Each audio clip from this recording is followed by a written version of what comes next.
বন্ধুরা, এই শ্রাবণ মাসের নিয়ম অনুসারে এই 5 ধরনের স্ত্রীকে এই শ্রাবণ মাসের ব্রত কখনোই করা উচিত নয়। এর ফলে তারা অশুভ পরিমাণ প্রাপ্ত করে। বন্ধুরা, শ্রাবণ মাস মাতা পার্বতীর অত্যন্ত একটি প্রিয় মাস। এই মাসেই মাতা পার্বতী দেবী তপস্যা করে ভগবান শিবকে প্রসন্ন করেছিলেন।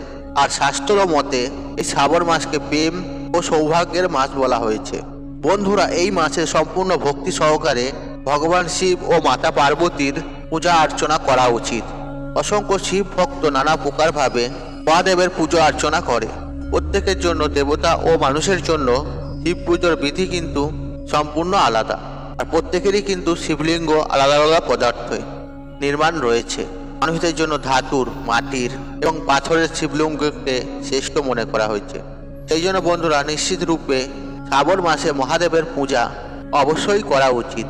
বন্ধুরা, শিবলিঙ্গ হচ্ছে ভগবান শিব মাতা পার্বতীর স্বরূপ। এটা বন্ধুরা আহাকার নিরাকার রূপ মনে করা হয়। আর যদি কোনো ভক্ত ভক্তি সহকারে শিবলিঙ্গে জল অর্পণ করে, মহাদেব ও দেবী পার্বতী সেই ভক্তের উপরে খুবই প্রসন্ন হন। বন্ধুরা, মহাদেব হচ্ছে ভোলানাথ। আর ভক্ত যেমনই হোক না কেন, তার পূজাবিধি যেমনই হোক, আর মহাদেব শুধু সেই ভক্তের মনের ভাব দেখে। আর যদি কোনো ভক্ত সচ্চা মনে 2 ফোঁটা জলও যদি শিবলিঙ্গ অর্পণ করে দেয়, তাতেই বাবা মহাদেব প্রসন্ন হয়ে যান। বন্ধুরা, যে সমস্ত মানুষদের ও যে সমস্ত জীবীদের প্রাণীদের কেউ নেই, তাদের জন্য শিব পার্বতী হচ্ছেন মাতা ও পিতা। তাই শিব পার্বতী অনাদের নাথ এইসব প্রাণীদের উপরে দয়া করে। তাই বন্ধুরা, এই পবিত্র এই শ্রাবণ মাসে বাবা মহাদেবকে প্রসন্ন করার প্রয়াস অবশ্যই করবেন। প্রত্যেকটি ভক্তকে শিব পুরাণে বলা এই নিয়মগুলির পালন অবশ্যই করা প্রয়োজন। বন্ধুরা, শ্রাবণ মাস সম্বন্ধিত বেশ কয়েকটি গুরুত্বপূর্ণ নিয়ম সম্পর্কে বলা হয়েছে। আর এই নিয়মগুলি মাথায় রাখা অত্যন্ত আবশ্যক, বিশেষ করে যে সমস্ত স্ত্রীরা ও পুরুষেরা বিবাহিত। বন্ধুরা, এমন কোনো কার্য কখনোই করা উচিত নয় যার ফলে বাবা মহাদেব রুষ্ট হতে পারেন। বন্ধুরা, ভগবান শিব এমন বেশ কিছু কার্য সম্পর্কে মাতা পার্বতীকে বলেছেন। আর যদি কোনো ভক্ত এই কার্যগুলি করে থাকে, তাহলে বাবা মহাদেব কখনোই তাকে আশীর্বাদ করেন না। তাই বন্ধুরা, আপনারাও মাথায় রাখবেন যেন আপনার দ্বারা এই অজান্ত ভুলগুলি কখনোই যেন না হয়ে যায়। বন্ধুরা, শ্রাবণ মাসে শুধু স্বামী স্ত্রীতে শিব পুজো অবশ্যই করা উচিত ও প্রয়োজন। আর শ্রাবণ মাসে যে কোনো সোমবার যে 2 স্বামী স্ত্রী সকাল সকাল ঘুম থেকে উঠে স্নান পর্ব সেরে শিবলিঙ্গ পূজা করে যদি জল অর্পণ করে বা অভিষেক করে, এবং তারা সৌভাগ্য লাভ করে এবং তাদের সম্পর্ক আরও মজবুত হয়। এর সাথে সাথে সুখ, শান্তি, সমৃদ্ধি সবসময়ের জন্য বজায় থাকে। চলুন বন্ধুরা, এবার আমরা জেনে নিই এই যে শ্রাবণ মাসে 2 স্বামী স্ত্রীকে কী কী কার্যগুলি ভুল করেও করা উচিত নয়। চলুন বন্ধুরা, ভিডিওটি শুরু করা যাক। তবে ভিডিওটি শুরু করার আগে আপনাদের বলে রাখি, আপনারা যদি আমার চ্যানেলে নতুন হয়ে থাকেন তাহলে চ্যানেলটি অবশ্যই সাবস্ক্রাইব করুন এবং পাশে থাকা নোটিফিকেশন অন রাখুন, কারণ এই রূপ নিত্য নতুন ভিডিও সবার আগে দেখার জন্য। চলুন বন্ধুরা, ভিডিওটি শুরু করা যাক। তবে ভিডিওটি শুরু করার আগে আপনারা মনের ভক্তি রেখে, শ্রদ্ধা রেখে কমেন্ট বক্সে হর হর মহাদেব লিখে কমেন্ট অবশ্যই করুন। এতে বাবা মহাদেবের আশীর্বাদ সদা সর্বদাই আপনার উপরে থাকবে এবং আপনার পরিবারের উপরে থাকবে। চলুন বন্ধুরা, ভিডিওটি শুরু করা যাক। বন্ধুরা, শ্রাবণ মাসের সোমবার দিন, যে কোনো সোমবার দিন বিবাহিত মহিলাকে মাথার চুল ধোয়া উচিত নয়। কারণ শাস্ত্রে বলা হয়েছে এই দিন চুল ধোয়া অত্যন্ত অশুভ, এর ফলে জীবনে দুর্ভাগ্য বয়ে নিয়ে আসে। তবে হ্যাঁ বন্ধুরা, এই দিনে বিবাহিত মহিলারা সিঁদুর পরা অতি অবশ্যই প্রয়োজন। আর সিঁদুর লাগানোই পাত্র তার গঙ্গার স্নান হয়ে যায়। আর যে কোনো স্ত্রীকে এই বিষয়টি অবশ্যই মাথায় রাখা প্রয়োজন। আর যখন সে শিব পূজা করবে, সে যেন বিনা সিঁদুরে শিব পূজা না করে, অর্থাৎ সিঁদুর পরেই যেন শিব পূজা করে। কারণ বন্ধুরা, সিঁদুর না পরে যদি আপনি মহাদেবের পূজা অর্চনা করেন, তাতে মাতা পার্বতী অত্যন্ত রুষ্ট হয়ে যান। বন্ধুরা, সিঁদুর হচ্ছে সোহাগের চিহ্ন। আর যে স্ত্রী সিঁদুর না পরে পূজা করে, আর তার স্বামীর ওপরে মহা সংকট আসতে পারে। বন্ধুরা, দ্বিতীয়টি হচ্ছে শ্রাবণ মাসের যে কোনো সোমবার দিন, মহিলা হোক বা পুরুষ, কালো রঙের পোশাক কিন্তু কখনোই পরা উচিত নয়। তাছাড়াও বন্ধুরা, সাদা রঙের পোশাক পরা উচিত নয়। আর কালো রং হচ্ছে নেগেটিভ শক্তি। এই রঙের পোশাক পরে যদি পূজা করা হয়, তাহলে বিপরীত ফল প্রাপ্ত হয়। আর সাদা রঙের পোশাক ও শাড়ি যে কোনো বিবাহিত মহিলাকে কখনোই পরা উচিত নয়। শিব পার্বতীর পূজা করার সময় লাল, হলুদ, সবুজ অথবা গোলাপি রঙের বস্ত্র বা শাড়ি পরা উচিত। বন্ধুরা, যখন মাতা পার্বতী ভগবান শিবের বিয়ে হয় তখন মাতা পার্বতী সবুজ রঙের পোশাক বা শাড়ি যা বলবেন না কেন সেটি পরেছিলেন। আর বন্ধুরা, এই দিনকে সবুজ রঙের শাড়ি পরা অত্যন্ত ভালো জিনিস। এতে স্বামী স্ত্রীর সম্পর্কে ও বিবাহিত জীবনে সুখ শান্তি নেমে আসে। বন্ধুরা, তৃতীয় বিষয়টি হচ্ছে শ্রাবণ মাসের সোমবার দিন শুধু স্বামী স্ত্রীকে সহবাস করা একদমই উচিত নয়। অর্থাৎ বন্ধুরা, এই দিনকে শারীরিক সম্পর্ক ভুল করেও করবেন না। কারণ বন্ধুরা, শারীরিক সম্পর্ক করার ফলে আমাদের যে শরীর সেটা অপবিত্র হয়ে যায়।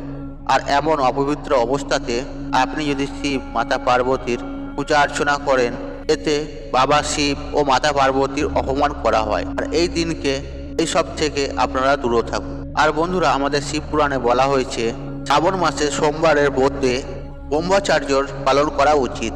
এর ফলে শিব পূজার ফল ভক্ত অবশ্যই প্রাপ্তি করে। বন্ধুরা, চতুর্থ হলো এই শ্রাবণ মাস হচ্ছে একটি প্রেমের মাস।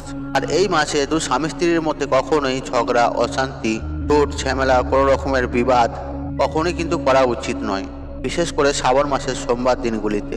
বন্ধুরা, মহাদেব এবং পার্বতীকে আদর্শ স্বামী স্ত্রী রূপেই দেখানো হয়েছে। তাছাড়াও বন্ধুরা, স্বামী স্ত্রীর সম্পর্ককে পবিত্র মানা হয়।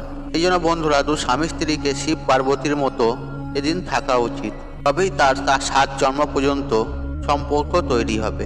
বন্ধুরা, পঞ্চম বিষয়টি হচ্ছে বিবাহিত মহিলাদের নিজের শৃঙ্গার অর্থাৎ কোনো শাঁখা, পলা, মঙ্গলসূত্র, সিঁদুর, আলতা এইসব জিনিসগুলি কখনোই কিন্তু কাউকে দেবেন না।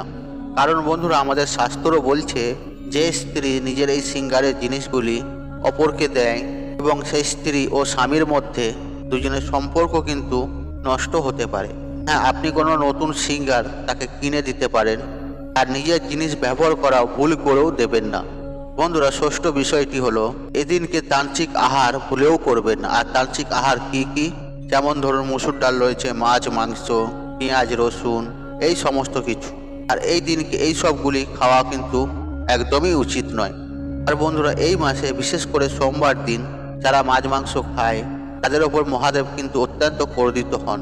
আর সপ্তম বিষয়টি হচ্ছে দু স্বামী স্ত্রীকে একই বিছানায় কখনোই শোয়া উচিত নয়। কারণ বন্ধুরা, আপনি শ্রাবণ মাসের ব্রত করছেন, এটা কিন্তু মাথায় রাখবেন। সেই জন্য বন্ধুরা, দু স্বামী স্ত্রীকে একই বিছানায় কিন্তু এটা রাতে হোক দিনের বেলায় কখনোই কিন্তু শোয়া উচিত নয়। তাই বন্ধুরা, আপনাদের মনে প্রশ্ন আসতে পারে আমরা কি ব্রহ্মচারী পালন করব? সেই ক্ষেত্রেও কিন্তু আপনি একই সাথে একই বিছানাতে কিন্তু শুতে পারবেন না। হ্যাঁ, আরেকটা জিনিস আপনাকে বলে রাখি, আপনি বিছানাতে কিন্তু শুতে পারবেন না, আপনি নিচেতে শোবেন, মেঝেতে, কিন্তু খাটেতে কখনোই শোবেন না। বন্ধুরা, অষ্টম হচ্ছে এই শ্রাবণ মাসে ভুল করেও কখনো মদ্যপান করা উচিত নয়। কারণ বন্ধুরা, মদ্যপান করলে আপনাদের শরীরে বিকার উৎপন্ন হন। আর নবম কথাটি হচ্ছে এই শ্রাবণ মাসে ভুল করেও কিন্তু বৃক্ষ কাটবেন না। হ্যাঁ বন্ধুরা, বিশেষ করে সোমবার দিনকে ভুল করেও গাছ কাটবেন না।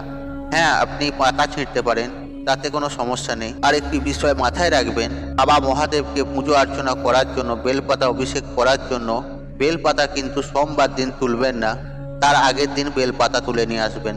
ভুলেও সোমবার দিন বেলপাতা তুলবেন না, সোমবার দিন বেলপাতা তুলতে নেই। আর বন্ধুরা, 10 নম্বর হচ্ছে বাড়ি ঘর দুয়ার সবসময় কিন্তু পরিষ্কার পরিচ্ছন্ন রাখবেন, তবেই কিন্তু ভগবান শিব মাতা পার্বতী আপনার ঘরে প্রবেশ করতে পারে। এই জন্য বন্ধুরা, এই শ্রাবণ মাসে বাড়ি ঘর দোর বিশেষ করে কিন্তু কখনোই নোংরা আবর্জনা করে রাখবেন না। আর যদিও এটা শুধু শ্রাবণ মাস নয়, ঘর দোর পরিষ্কার পরিচ্ছন্ন সবসময় করে রাখা উচিত।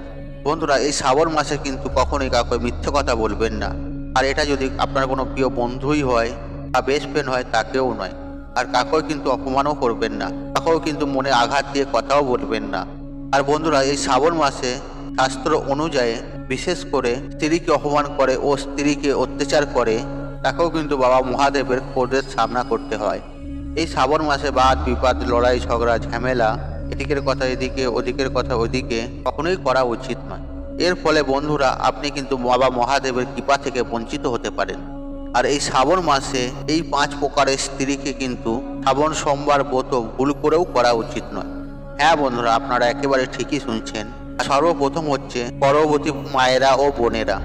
আর শাস্ত্র অনুসারে যে সমস্ত মায়েরা ও বোনেরা গর্ভবতী, তারা কিন্তু এই শ্রাবণ মাসের সোমবার ব্রত ভুল করেও করবেন না। আর বন্ধুরা, যে কোনো ব্রততে একটা কঠোর নিয়ম রয়েছে, আর এই কঠিন নিয়ম পালন করতে গিয়ে আপনার সন্তানকে কষ্ট ভোগ করতে হতে পারে। আর তাছাড়াও গর্ভবতী মায়েরা ও বোনেরা অনেক সময় উপোস করতে পারে না, এর ফলে কি হয়, তাদের ব্রত খণ্ডন হয়ে যায়। আর সেই জন্য শাস্ত্র বলছে এই গর্ভবতী স্ত্রীকে এই শ্রাবণ মাসের ব্রত করা উচিত নয়। আর দ্বিতীয় হচ্ছে চরিত্রহীন পুরুষ বা স্ত্রী। বন্ধুরা, যদি কোনো স্ত্রী বা পুরুষ চরিত্র ঠিক না থাকে, তাদেরকেও কিন্তু এই শ্রাবণ মাসের সোমবার ব্রত ভুল করেও কিন্তু কখনোই করা উচিত নয়। তাহলে বাবা মহাদেব কিন্তু অত্যন্ত রুষ্ট হতে পারেন। বাবা মহাদেব কেন, মাতা পার্বতীও এই সমস্ত মানুষেরা যে ব্রত রাখে তাদের ব্রত কিন্তু বাবা মহাদেব কখনোই স্বীকার করে না।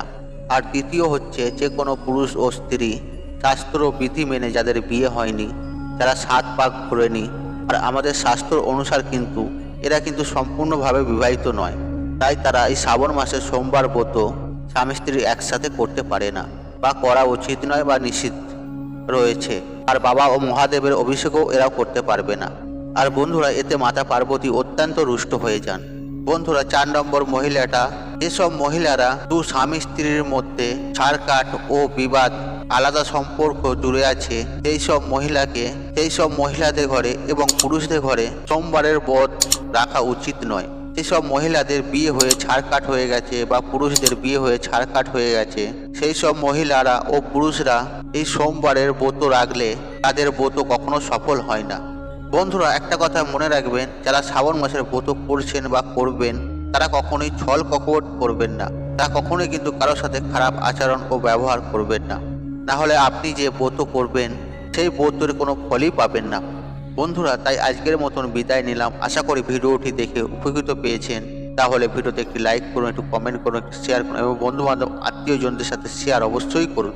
মনে রাখবেন, আপনার একটি শেয়ার অনেক মানুষকে উপকৃত করে তুলতে পারে।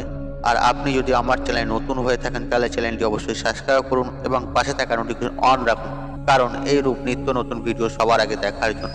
ঈশ্বর আপনার মঙ্গল করুক, আপনি সুস্থ থাকুন, নিরোগ থাকুন ও আপনার দিন মঙ্গলময় হোক।